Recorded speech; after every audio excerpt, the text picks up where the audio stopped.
Hello বন্ধুরা, good morning. আশা করছি তোমরা সকলেই ভালো আছো আর আমিও ঠিকঠাক আছি। আজকে হলো বুধবার, এখন ঘড়িতে সময় হচ্ছে সকাল 7:30। তো এখন থেকে তোমাদের সাথে নিয়ে আজকের ব্লগটা স্টার্ট করছি। আশা করছি তোমাদের অন্যান্য দিনের ব্লগের মতো আজকের ব্লগটাও ভালো লাগবে। আর তবে কি বলো তো বন্ধুরা, মাঝখানে কদিন ব্লগটা একটু অফ হয়ে গিয়েছিল, ব্লগ দেওয়াটা। মেন ব্যাপার হয়ে গেছে কি বলো তো, ওই যে আমার শরীরটা খারাপ হলো, তো তখন একটু কয়েকদিন একটু অনিয়ম হয়ে গিয়েছিলো। তারপর থেকেই না এই প্রবলেমটা হয়ে গেছে। এই বাড়িতে লোক আসা, এটা ওটা এই করে করে দেখছি ঠিক সন্ধ্যের টাইমটা না পার হয়ে যাচ্ছে। পরপর দু একদিন যার জন্য কি হয়েছে, একদমই ব্লগটা দেওয়া হয়নি। তো যাই হোক, আজকে তো আবার ঠিক টাইম মতন সন্ধেবেলায় ব্লগটা দেওয়ার চেষ্টা করব।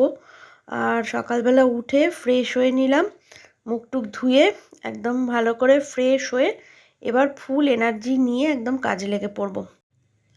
আর আজকে প্রচুর পরিষ্কার করব, মানে দুটো ঘর ভালো করে পরিষ্কার করব। সব জিনিসপত্র যা যা আছে সেগুলোকে ভালো করে একটুখানি ঝেড়ে ঝুড়ে পরিষ্কার করে তারপর ঘরের কাজ, মানে ঘর ঝাঁট দেওয়া মোছা সেগুলো করব।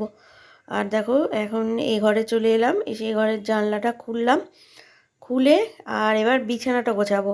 এখনও ছেলে ঘুমোচ্ছে পাশের ঘরে, আর তার জন্য এ ঘরটা ফাঁকা পেয়ে গেছি, এ ঘরে চলে এলাম।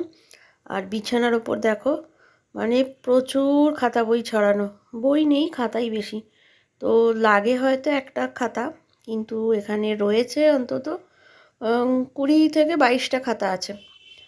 তো যাই হোক, এবার আর বিছানায় দেখো বালিশগুলো একই ধারে রাখা থাকে, যেহেতু এখানটা শোয়া হয় না বলে খুব একটা বালিশগুলো অগোছালো হয় না। ওই যেরকমভাবে গুছিয়ে রেখে দিই ওরকমভাবেই থেকে যায়। এবার ছেলে যদি এদিক ওদিক সরায় তো তাহলে একরকম, না হলে এরকমই থেকে যায়। তো যাই হোক, এখন বালিশপত্র সরিয়ে ওই জায়গাটা ভালো করে ঝেড়ে নিয়ে আবার বালিশগুলো জায়গা মতো রেখে দিলাম। দিয়ে এখন খাতা বইগুলো আজকে একটু গোছাবো, মানে একদম ঠিকঠাকভাবে, মানে সাইজ অনুযায়ী খাতাগুলোকে একটা সুন্দরভাবে রেখে, তারপর যেমন বড় খাতাগুলো আগে তলার দিকে রাখবো, তারপরে সাইজের খাতাগুলো ওপরের দিকে, মানে এইভাবে একটু সুন্দর করে গুছিয়ে রাখলে দেখতে ভালো লাগে আর কি। কারণ একটা খাতাও আমি সরিয়ে অন্য জায়গায় রাখতে পারবো না, সবই এখানে রাখতে হবে। তো তারই মধ্যে আর কি একটুখানি গুছিয়ে ঠিকঠাকভাবে রাখলে দেখতে ভালো লাগবে। নাহলে কি হয়, একটা লোক ফট করে যদি ঘরের মধ্যে যদি কোনো নতুন লোক এসে যায়, সে ভাববে দেখো খাতা বইগুলো কীরকম একদম অগোছালো হয়ে রয়েছে। তো এবার বিছানাটা ভালো করে ঝেড়ে নিয়ে, আর কী বলো তো বন্ধুরা, আজকে পুরো ঘরের যে জিনিসপত্র আছে সেগুলো তো ডাস্টিং করবই।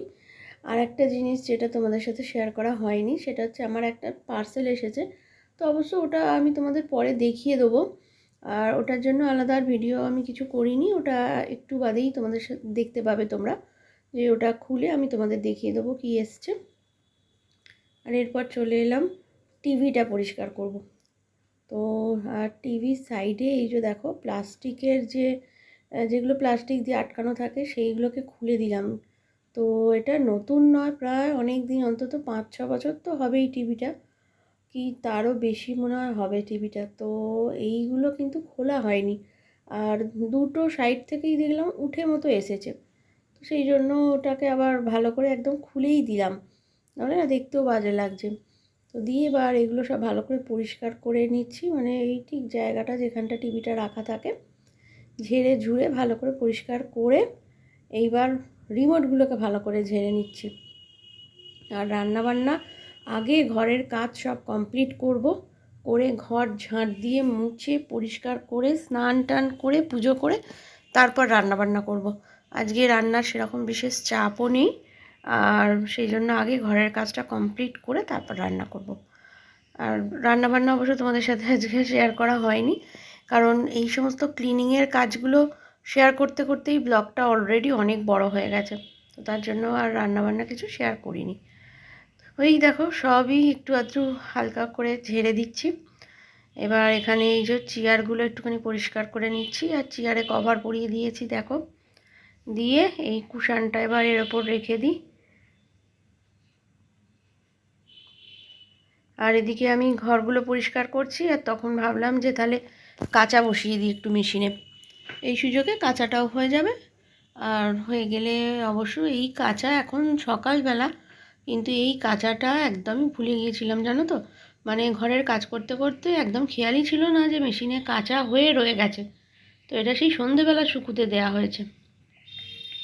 আর এই দেখো একটা মাত্র ফুল হয়েছে, তবে বেশ অনেকগুলো কুঁড়ি হয়েছে চন্দ্রমল্লিকা গাছটাতে। আর গাঁদা গাছটা মনে হচ্ছে বেঁচে যেতে পারে। আর তবে কি বলো তো, বেশ ভালো করে জল দিচ্ছি, এক দিন এক এক রকম ব্যাপার।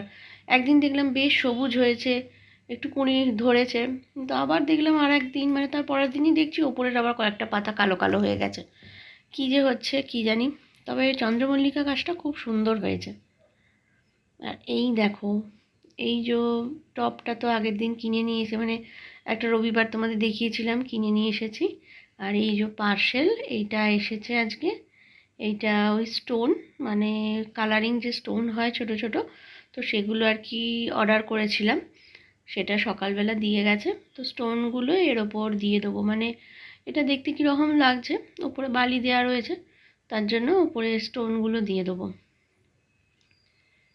তো এটা এই 1 কেজি মতো স্টোন, তবে সবটা না দিলেও চলবে। তবে আমি কি বলতো, আমি একটু রেখে দিয়েছি, কারণ যেন মনে হচ্ছে অনেকটা বেশি হয়ে যাচ্ছিল, তার জন্য আমি অল্প একটা স্টোন আবার রেখে দিয়েছি। আর বেশ ভালো দেখলাম জিনিসটা। আর এটা এখানে দেওয়ার পর গাছটা দেখতেও একটু অন্যরকম লাগছে, মানে টবটা মেনলি, তো তার জন্য এটা যতটা ধরে আর কি দিয়েছি। আর বেশ অনেকটাই পরিমাণ স্টোনের ছিল, তো সবটা দিইনি, আবার একটু রেখে দিলাম। এবার এ ঘরে বিছানা গুছিয়ে নিই, কারণ ছেলে উঠে পড়েছে, এখন প্রায় অনেকটাই বাজে। তো এবার জানলা দরজা সব খুলে দিয়েছি, দেখো একদম চারিদিক থেকে আলো আসছে। আর কি হয় বলো তো, সকালের দিকে জানলা দরজাগুলো খুলে দিলে আর ঘরে লাইট জ্বালাবার কোনো প্রয়োজন হয় না, এমনিতেই তো আলো বাতাসটা একটু বেশিই ঢোকে যেহেতু 4 তলার ওপর। আর এবার চাদরগুলো পাট করতে হবে। আর তবে কি বলো তো, এখন এমন একটা ওয়েদার, পাখা না চালালেও দেখছি প্রচণ্ড গরম হচ্ছে, আবার পাখা চালালেও সারা রাত ঠিক আছে, ভোরের দিকে যেন মনে হচ্ছে কি একটু হালকা একটা যদি গায়ে কিছু চাপা হতো ভালো হতো।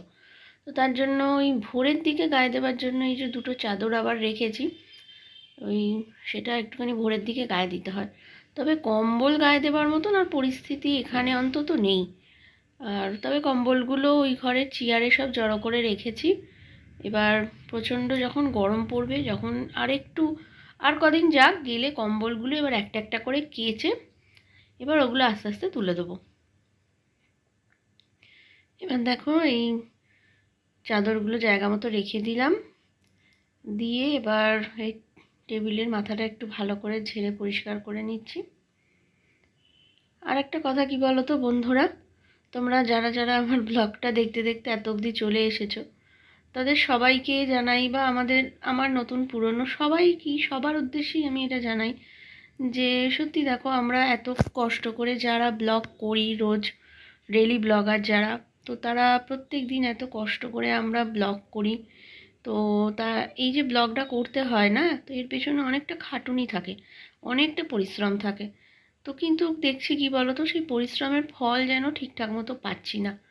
মানে ব্লগ হয়তো অনেকেই দেখে কিন্তু সাবস্ক্রাইব করে না, তারপর ঠিকঠাক মতো মানে যেটা রেজাল্ট পাওয়ার দরকার ছিল সেটা যেন ঠিকঠাক পাচ্ছি না। তো তার জন্য মন থেকেও না ইচ্ছাটা যেন কিছুটা কমে যাচ্ছে, যে সত্যি আদৌ একটা জায়গায় আমরা পৌঁছতে পারবো তো।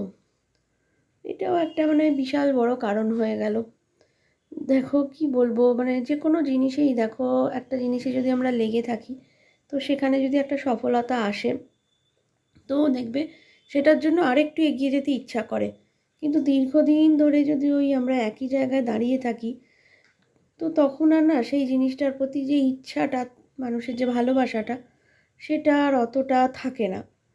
তো এই একটা বিশাল প্রবলেম হয়ে গেছে। মানে অনেকেই হয়তো দেখে কিন্তু না কমেন্ট করে, না লাইক করে, আর না সাবস্ক্রাইব করে। যাই হোক, দেখা যাক। এটা হয়তো মানে কি বলবো, জানি না কবে কি হবে, সবটাই নির্ভর করছে অন্য কারোর হাতের ওপর। তো কি বলবো, কখন যে সফলতা আসবে সেটা নিয়ে এখন আগে থেকে কিছুই বলা যাচ্ছে না। সবটাই হচ্ছে ঠাকুরের ওপর ছেড়ে দিতে হবে, যে তার তার হাতেই সব কিছু রয়েছে। তো যাই হোক, চলো এবার ঘর আর ডাইনিং সমস্ত ঝাঁট দিয়ে নিলাম, নিয়ে এবার মোছামুছির পালা। এবার এই ঘরটা মুছে নিচ্ছি। এইটা বেডরুম বলতে কি বলো তো, বেড তো দুটো ঘরেই আছে, কিন্তু মেনলি শুই এই ঘরটাতে রাত্রিবেলা, যেহেতু এই ঘরে খাটটা বড় আছে আর তিনজনে মিলে তো একসাথে শুই, আর এই বড় খাটটাতে সুবিধা হয়, তার জন্য এটাই বেডরুম। আর না, তবে এটা ঠিক, এই রুমটা একটু বড় আছে, পাশের রুমের থেকে এই রুমটা বড় আছে। যাই হোক, দেখো এই ঘরটা ভালো করে পরিষ্কার করে নিলাম, নিয়ে এইবার চলে এলাম পাশের ঘরটাতে, টিভির ঘরটাতে। আর বারান্দা মুছি না, বারান্দা যেহেতু জলপাশের জায়গা আছে, বারান্দায় ভালো করে ধুয়ে দিই।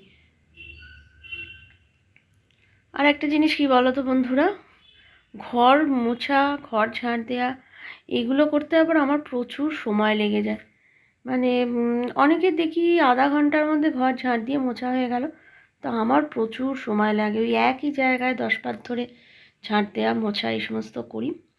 যাই হোক, দেখো ঘরের সমস্ত কাজকর্ম কিন্তু কমপ্লিট হয়ে গেল। কমপ্লিট করে ঝাঁট দিয়ে ঘর মুছে দিলাম, নিয়ে এবার স্নান করতে যাব। আর আজকের ব্লগটা আমি কিন্তু এখানেই শেষ করব। আমার আজকের ব্লগটা যদি তোমাদের ভালো লেগে থাকে, তো অবশ্যই তোমরা আমার চ্যানেলটা সাবস্ক্রাইব করে দিও, লাইক করে দিও, আর কমেন্ট করে জানিও তোমাদের কেমন লাগলো। তো আজকের মতো এত অবধি, আবার তোমাদের সাথে দেখা হচ্ছে আগামী দিন। টাটা।